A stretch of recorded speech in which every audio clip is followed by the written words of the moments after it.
I'm driving home, and the entire drive, I'm talking out loud to GPT. Hands free, of course, because I'm a safe driver, you guys. Basically, brain dumping everything that's in my head about these four projects that I have going on right now. Four things that all need my time and attention.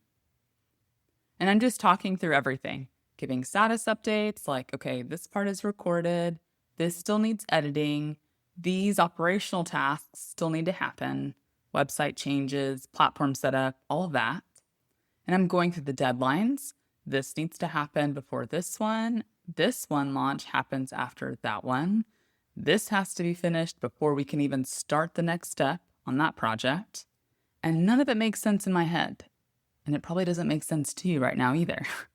So the question I asked GPT is basically, can you take this giant brain dump and make it make sense? Like put it into some kind of outline, because in my own brain, it definitely doesn't feel like an outline. It feels like a tornado. And I'm just trying to get everything out of my head so I can see it more clearly. So I get home, finishing up the brain dump as I'm walking into the door, and I'm transitioning into what I call my third shift. You know, dinner, kids, homework, all the things that happen after work. And later that night, once the house finally gets quiet, I pull out my goal planner. This is the one where I mapped out my whole year. Deadlines, launch windows, recording timelines, all the big stuff. And I have it digitally too, but I'm a pen and paper person by nature. I'd like and need to see it on paper.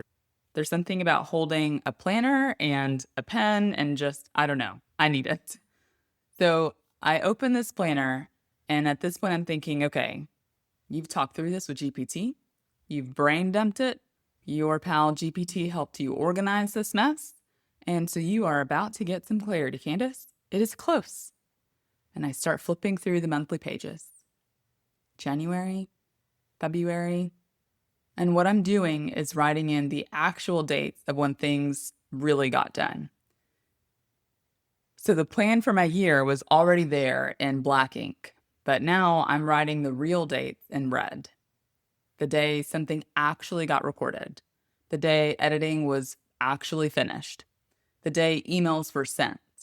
The day something finally was completed. And honestly, none of it surprised me.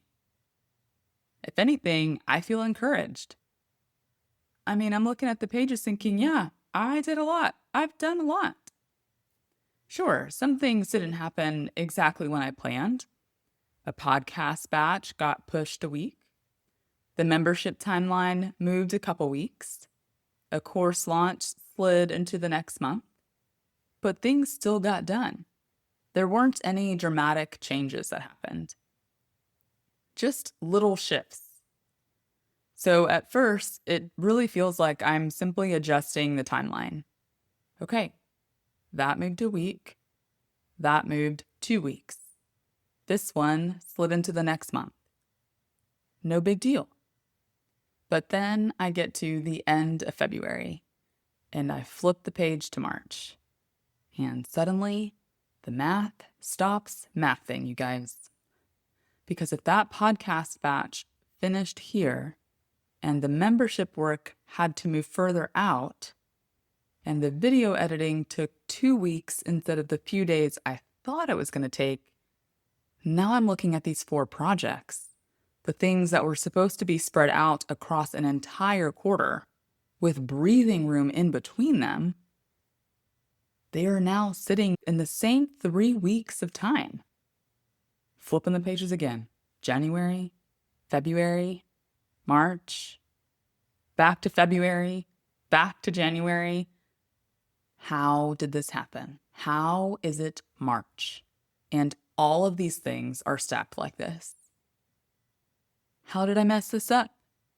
Because I didn't waste January. I know I didn't. And I didn't waste February either. I was working the whole time and working hard. I even remember intentionally pushing harder some weeks, staying up later, trying to keep things moving. So now I'm looking at this calendar. Okay. how many days got hijacked by something that wasn't work? There was that doctor's appointment. Several house things popped up because we are trying to sell our house. My kids had school stuff. Family came in town. And that video recording took way longer than I thought it would. So I'm flipping the pages again. March, February, January, trying to figure out where the time actually went. Because by now, my brain is doing that thing where it starts trying to solve the problem.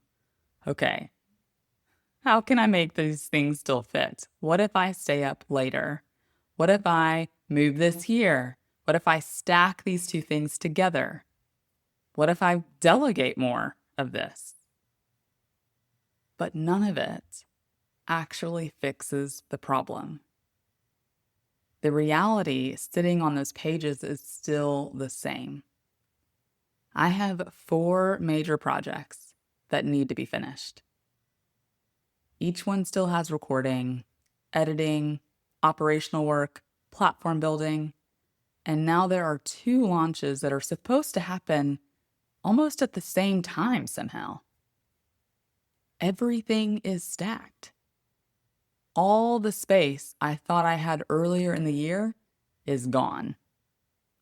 And all I can do is sit there and flip those pages again. January, February, March. I'm going to flip them right out this goal planner. I know I didn't plan my year like this. Where did my breathing room go? And my brain lands on the very thought that kicked off this whole spiral. There's not enough time. I have too many things. And it's already March. You're managing what you always do, but your brain feels scattered and you just can't seem to pull it together.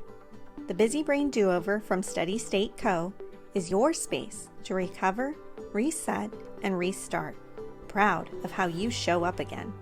Because you're not the problem, and you're not alone. Here, you'll find real tools and honest conversations to help you feel capable, steady, and like yourself again. Here's your host, Candace David, a fellow busy brain who believes life doesn't have to run perfectly to run well.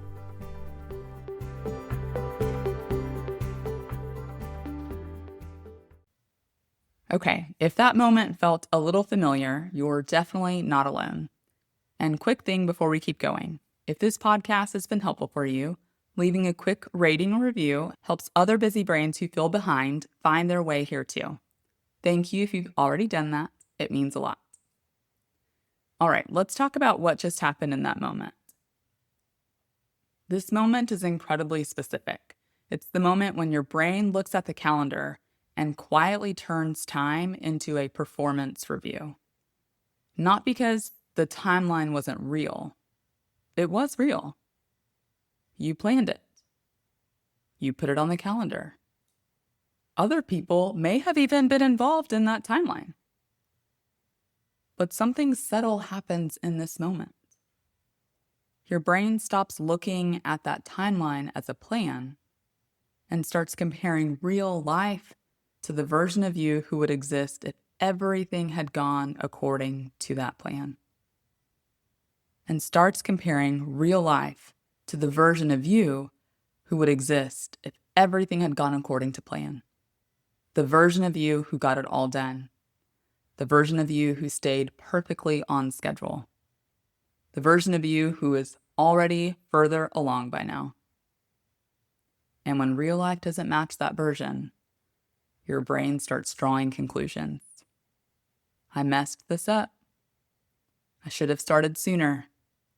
I should be further along by now. So suddenly the calendar isn't just information. It feels like evidence. Evidence about how you're doing. Evidence about who you are. Evidence about who you are becoming. And that's the moment the pressure floods in. Because now it feels like you need to move faster. Catch up.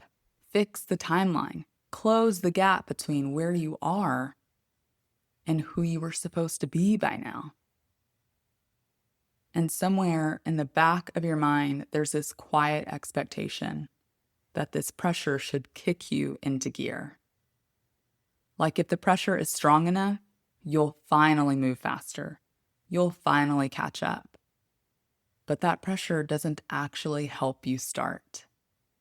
Most of the time, it does the opposite. And that's because your brain isn't reacting to the actual work in front of you. It's reacting to the story your brain created about what the timeline means. And before some of you say, "No, this one doesn't apply to me," this doesn't only happen with projects and deadlines. Sure, sometimes it shows up at work. But maybe you're doing great professionally. You're meeting the deadlines, you're delivering.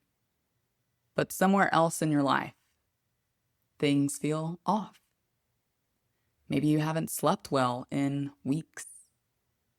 Maybe you haven't talked to a friend in months, like actually talk to them. Maybe your relationships are getting the leftover version of you. Or maybe it shows up in a completely different way. Maybe you hit a certain age or a certain stage in life and you look around and quietly think, "I thought I'd have more to show for myself by now." Maybe you expected to be making more money. You thought your career would look different. You thought life would feel more settled than it does. Different details, same moment, where your brain compares where you are to where you thought you'd be by now. And suddenly it feels like evidence. You're behind. You missed something. You're not the version of yourself you expected to be. And that story is incredibly convincing. And also incredibly heavy. It drains energy instead of creating it. And once you can see that, you start to realize something important. That pressure story might feel automatic, but it's also optional. So here's the thing about this moment. Your brain doesn't experience time the way a calendar does. A calendar treats time like evenly spaced boxes. January, February, March. Nice and tidy. But your brain doesn't experience time in tidy boxes like that. Your brain experiences time through what's happening right now, through attention, through urgency, through pressure, through how many things are competing for your brain at the same time. Especially if you have an ADHD-esque brain or a busy overloaded brain, because those brains don't naturally track time as a steady, predictable flow. They track what feels important in the moment, what feels urgent, what's right in front of you, which means when life is moving along normally, your brain is mostly responding to the next thing, the next meeting, the email, the school pickup, the recording that needs to happen today, the editing that needs to happen tomorrow. And while you're moving through those things, the year can feel like it's unfolding at a normal pace. But the moment you open a planner, or flip to a new month, or look at the calendar and realize how far the year has moved, your brain suddenly zooms out. And instead of tracking the next step, it starts comparing the entire timeline. January goals, quarterly plans, where you thought you'd be by now. And the second that comparison happens, your brain quietly turns a timeline into a race. And if the race has already started, your brain assumes, well, we must be behind. And that's where the pressure comes from. Not from the work itself, but from the belief that there was a correct pace you were supposed to be moving. And once that belief lands, everything starts to feel heavier. Starting a project feels harder. Beginning a routine suddenly feels pointless. Even small tasks start to feel like they're not enough. Because now your brain thinks the goal is catching up. And when your brain believes that it has to catch up, it starts trying to solve an impossible math problem. How do I do more faster? How do I make up lost time? How do I close that gap? But catching up isn't actually the goal. Updating the plan to match reality is. And once you can see that pressure for what it is, it becomes a lot easier to interrupt it. And that's exactly what this week's do-over is designed to do. All right, my busy brain friends, if you've been listening and thinking, ugh, I need this kind of reminder more than once a week, I've got you. Join my newsletter, The Weekly Do-Over. It's my short midweek note that drops right when life starts spinning again. Part pep talk, part permission slip, all real life. You'll get practical encouragement, behind-the-scenes stories, and simple resets that actually fit your busy brain. Go to mybusybrain.com/join because waiting until next week to get grounded again is way too long. The do-over for this moment is the timeline do-over. Because when your brain realizes you're not where you thought you'd be, there's usually another feeling sitting right underneath that pressure. Disappointment. You thought the timeline was going to work. You planned it carefully. You put effort into it. You were trying to do things the right way. And so when you realize you're not where you expected you'd be, it makes sense that your first reaction would be, ugh, I should have done this differently. Or, how did I mess this up? So step 1 of the timeline do-over is actually very simple. Before you try to fix anything, acknowledge the disappointment. Now, I know that might sound a little silly to some of you, but I'm a therapist in my day job, and trust me, this step matters. Validate the feelings that are there. Disappointment, frustration, maybe even anger at yourself. Not judgmentally, the same way you would if someone you really cared about came to you feeling this way. Of course you're disappointed. Of course you're frustrated. You had a plan, and reality didn't follow it. That doesn't mean you failed as a person. And it doesn't mean your goals suddenly aren't worth pursuing. It simply means you've reached a pivot point. And pivot points aren't failures. They're where plans get updated. New information entered the system. Doctor's appointments, house stuff, projects that took longer than expected. Real life. Once you acknowledge your emotional state, you're also acknowledging something else.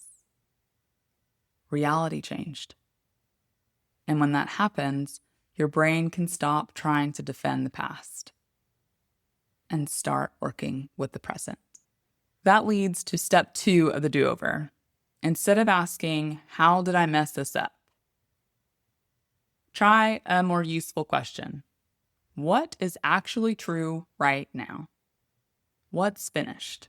What's halfway done? What hasn't started yet? That's not failure. That's information. And if it's hard to give yourself that kind of grace in the moment, try this. Imagine a close friend came to you with this exact situation. She planned out her year. She worked hard. And then life shifted the timeline. What would you say to her? You probably wouldn't tell her she failed. You'd help her look at what actually happened. You'd say something like, okay, that sucks. Sounds like a lot changed. Let's look at what's true today. Because the timeline your brain is comparing against was built with older information. Before the interruptions, before the delays, before real life rearranged things. Which brings us to step 3. Ask yourself, given what is true now, what's the next step from here? Not the step that proves you're productive, not the step that makes up for lost time, just the step that moves the work forward from today's reality. Because progress doesn't come from catching up to an old version of the plan. It comes from updating the plan to match the life you're actually living.